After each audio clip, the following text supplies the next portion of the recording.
అధికార విపక్షాల మాటల యుద్ధంతో తెలంగాణ అసెంబ్లీ సమావేశాలు వాడివేడిగా సాగుతున్నాయి. తెలంగాణ కేంద్ర ప్రభుత్వాల సాయంపై బీజేపీ ఎమ్మెల్యే పాయల్ శంకర్, మంత్రి పొన్నం ప్రభాకర్ మధ్య వార్ కొనసాగింది. తమ ఆదిలాబాద్ జిల్లాకు కాంగ్రెస్ ప్రభుత్వం ఎటువంటి సాయం చేయడం లేదని ఎమ్మెల్యే పాయల్ శంకర్ అంటే, తెలంగాణకు ప్రధాని మోదీ 8,000 కోట్ల సాయం చేశారని మంత్రి పొన్నం ప్రభాకర్ ఎమ్మెల్యేని ప్రశ్నించారు. అయితే కేంద్రంలో ఉన్న మోదీ సర్కార్ తెలంగాణకు ఇప్పటి వరకు 11 ఏళ్ల కాలంలో ఎన్నో లక్షల కోట్లు ఆర్థిక సాయం అందించారని ఎమ్మెల్యే పాయల్ శంకర్ తెలిపారు. అన్యాయం చేసిన దాని గురించి అనగలుగుతాం. 15 నెలలుగా చేస్తానన్నటువంటి పనులు చేయక ప్రజలకు ఇబ్బంది పెడుతున్నటువంటి వీళ్ళని అనాల్సి వస్తుంది. ఈ ఇద్దరి తప్ప మిగతా వాళ్ళని ఎవరినంటాం అధ్యక్ష? ఇది వాస్తవాలు, జరిగినటువంటి అన్యాయం కదా, జరుగుతున్నటువంటి అన్యాయం కదా.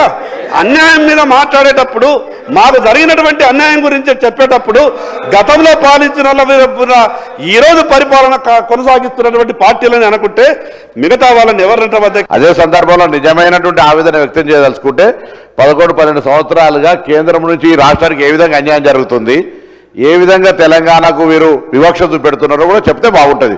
అప్పుడేమో మీకు ఒక కారణం ఉండే, కేసీఆర్ గారు ముఖ్యమంత్రి గారు ప్రధానమంత్రి గారిని కలవరు, మేము నిధులు అడగాము అనేటువంటి ఆలోచన అప్పుడు ఉండేవచ్చు. ఇప్పుడు మేము ఇన్నిసార్లు కలిసి ఈ రాష్ట్ర ప్రయోజనాలకు సంబంధించి గౌరవ ప్రధానమంత్రి గారు కేంద్రంలో ఫెడరల్ సిస్టంలో రాష్ట్రాలకు భాగస్వామ్యం ఉంది, అభివృద్ధి చేయమని అడుగుతున్నామో అక్కడ పోయి నిధులు తెచ్చేటువంటి అవకాశాలు ఇదే సభ తీర్మానం చేసింది.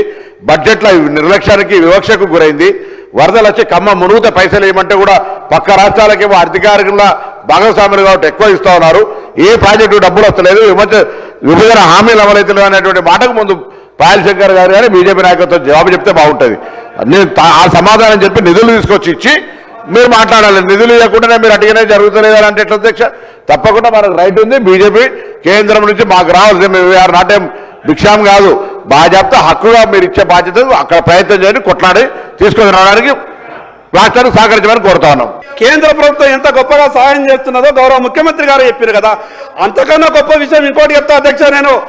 నేను స్వయాన ప్రత్యక్ష సాక్షి. నా ఆదిలాబాద్కు ముఖ్యమంత్రి గారు అయినటువంటి కొత్తలో ప్రధానమంత్రి గారిని నా ఆదిలాబాద్కు ఆహ్వానించిన అధ్యక్ష. ఆ రోజు ఆదిలాబాద్కు ప్రధానమంత్రి గారు వచ్చిండ్రు.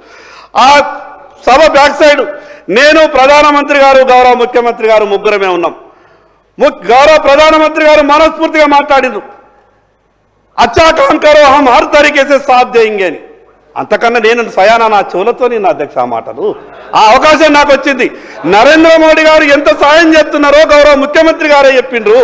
మీకు ఆ విషయమే అయితే 11 లక్షల కోట్ల రూపాయలు 11 సంవత్సరాలలో భారతదేశ ప్రభుత్వం ఈ తెలంగాణ రాష్ట్రానికి ఇచ్చిందని గౌరవ కిషన్ రెడ్డి గారు పుస్తకాల రూపంలో చెప్పిండ్రు.